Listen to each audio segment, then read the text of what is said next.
On retrouve Caroline Senneville de la CSN, Carl Blackburn du Conseil du patronat et Louise Blais, ancienne diplomate. Bonsoir à vous trois. Bonsoir.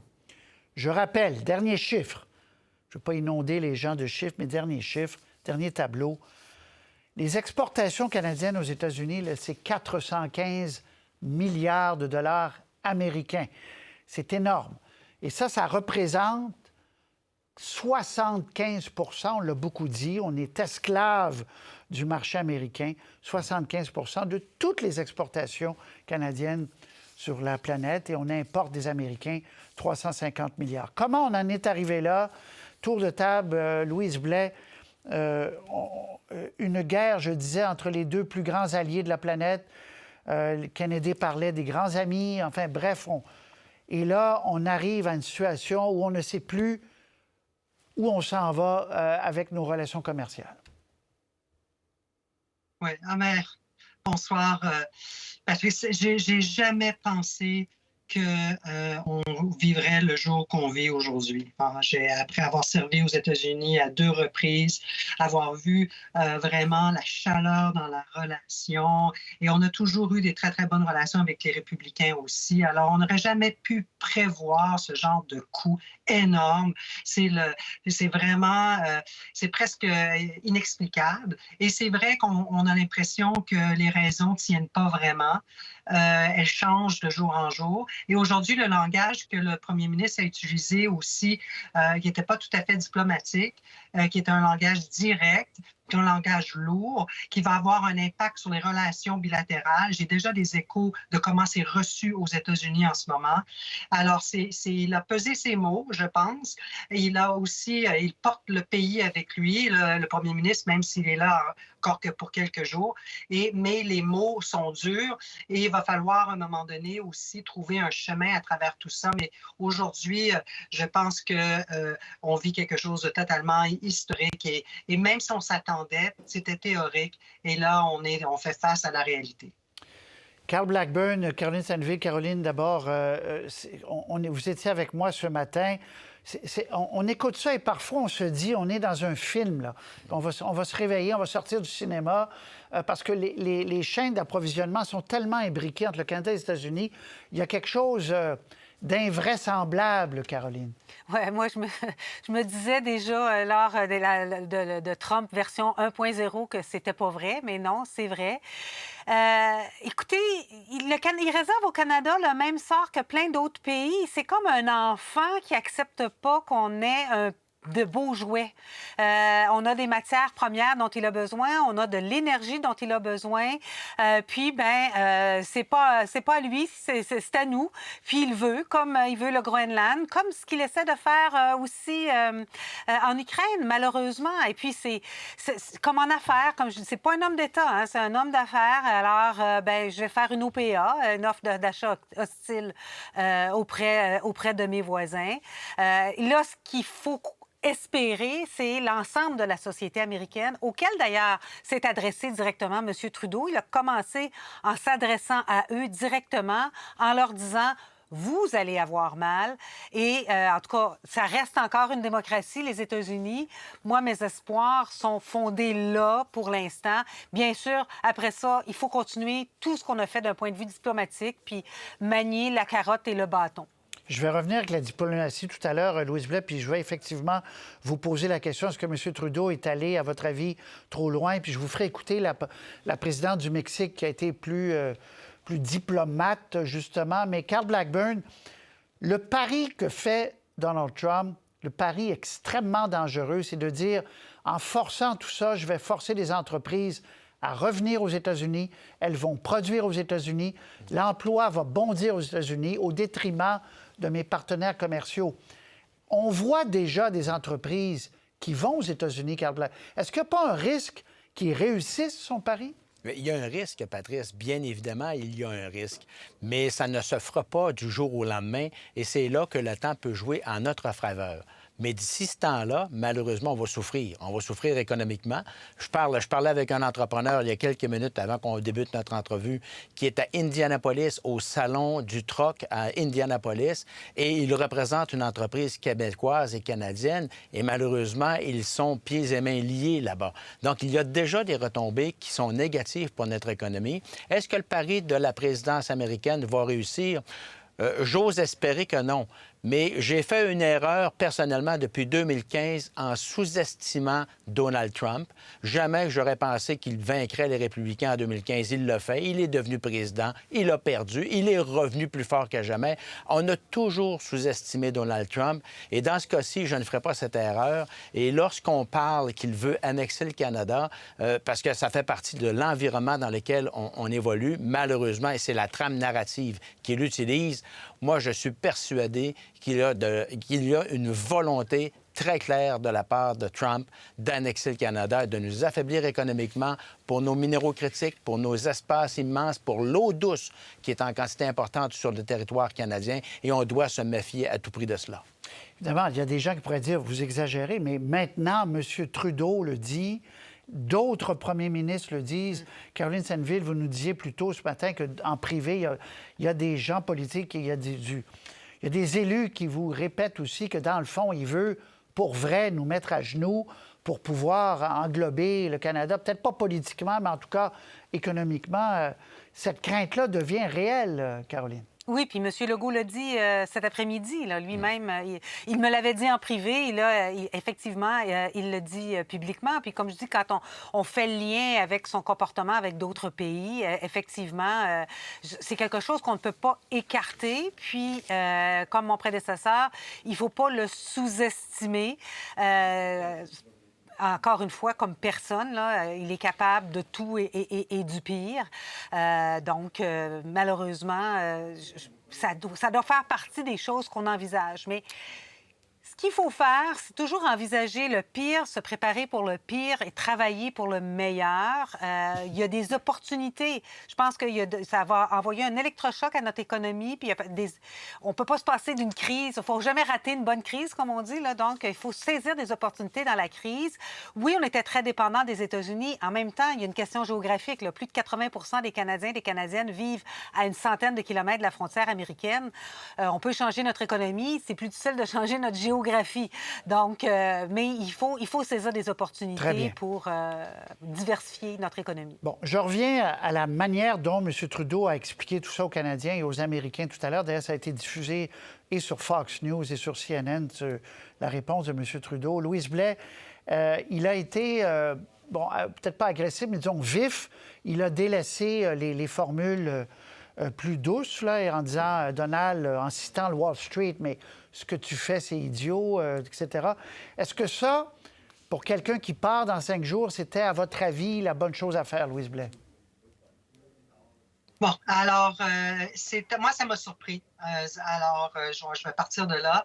Je pense qu'on ne peut pas complètement séparer ce qui s'est passé la semaine dernière dans le bureau ovale et ce qui s'est tramé ce week-end en Europe par rapport à l'Ukraine et ce qui arrive au Canada aujourd'hui. Je pense que dans la tête de Justin Trudeau, là, quelque chose a cassé vendredi, comme c'était trop violent, trop brutal, et on a l'impression qu'ils jouent avec nous de la même manière, parce que c'est un peu, ils nous disent des choses, parce qu'on a eu beaucoup de relations avec eux. Il y a eu des rencontres jusqu'à la semaine dernière où ils nous parlent gentiment, ils nous laissent sentir que peut-être qu'il y a moyen de s'organiser. Oui, vous faites du bon travail sur la frontière, oui, puis finalement, claque. Alors, je pense que dans la tête de Justin Trudeau, il y a quelque chose vraiment qui a cassé. Et autre chose, je me dis aussi que c'est peut-être le seul avantage qu'on a d'être dans une fin de mandat d'un premier ministre, parce qu'on souffre un peu de ce vide-là de leadership, c'est que le premier ministre quitte. Il peut, lui, être le genre, comme on dit en anglais, le bad cop. Et il peut faire passer le message dur lui-même, le porter. Voilà. Et le prochain premier ministre pourra ensuite revenir et probablement réparer les choses. Alors moi, je pense qu'il y a un peu de ces deux choses-là qui ont joué dans la tête du premier ministre aujourd'hui. Donc, vous êtes d'accord, Louise Blais, très rapidement, que, tour de table, mais je recommence avec vous, vous êtes d'accord que sa parole était libérée, on l'a senti, là. Il est profondément heurté par le sort qui a été, comme vous dites, donné à Zelensky vendredi. Il arrive de Londres. Il s'est un peu vidé le cœur, là, Louise. Ça donne cette impression-là parce qu'il a toujours été dans la retenue. Puis ça n'a pas été 2 mois faciles. Hein? Avec le président, il a quand même ri du premier ministre, il a quand même humilié à plusieurs reprises. Malgré tout, le premier ministre a gardé son sang-froid et resté très positif. Mais là, aujourd'hui, on a senti un autre ton. Et je pense que ça vient en partie de ce qui s'est passé avec Zelensky. J'en suis pas mal convaincue. Très bien. Caroline Senneville, sur cette question-là, sur le ton du premier ministre Trudeau qui part, qu'est-ce que vous avez pensé du discours? Moi aussi, j'ai été surprise. J'aurais pensé qu'il serait resté peut-être un degré plus du côté de la prudence, mais c'est vrai que tout le monde autour de Trump s'écrase, tout le monde a peur, y compris aux États-Unis. Ça fait partie de ma crainte. C'est la peur, c'est puissant. Puis effectivement, en tout cas, il a quand même gardé un certain équilibre. Il l'a pas traité lui-même d'idiot. Il a cité un journal américain. Oui, il y a un peu plus de marge de manœuvre parce que c'est pas lui qui sera là la semaine prochaine. Là. Mais en tout cas, ça a eu le mérite d'être très clair. Bon. Et M. Trump, lui, ne s'est pas privé d'insulter plein de gens depuis toujours. Donc, peut-être un petit peu le goût de sa propre médecine. Je vais vous en rajouter une couche. L'UNIC vient de dire, secrétaire au commerce, donc, vient de dire que demain, il y aura une annonce et qu'on pourrait aller se retrouver au milieu entre le Canada et le Mexique. Autrement dit, ça aura duré peut-être 24 heures. Je ne sais pas, on attend de voir. Mais c'est pour vous dire à quel point, Carl Blackburn, il semble avoir... On attend de connaître ce que le roi va décider de mettre le matin, puis on fait semblant que, oh, c'est extraordinaire ce que vous faites, M. Roy. Est-ce que, pas M. Roy, mais M. Leroy, est-ce que vraiment on va vivre comme ça 4 ans? C'est impossible. C'est impossible, Patrice. D'abord, je reviens sur les propos que Louise mentionnait par rapport à vendredi dernier. On a eu une rupture, une brisure qui s'est faite, pas seulement lorsqu'on a assisté à 2 brutes qui s'en prenaient à Zelensky de façon totalement irrespectueuse. Alors, il s'est brisé là quelque chose. Et ce matin, lorsque j'entendais le premier ministre Trudeau, bien évidemment, c'est un bagailleur, un bagarreur, le premier ministre Trudeau. Il faut s'en rappeler, là. Oui, il a été très, très, très respectueux dans les dernières années, même s'il s'est fait insulter.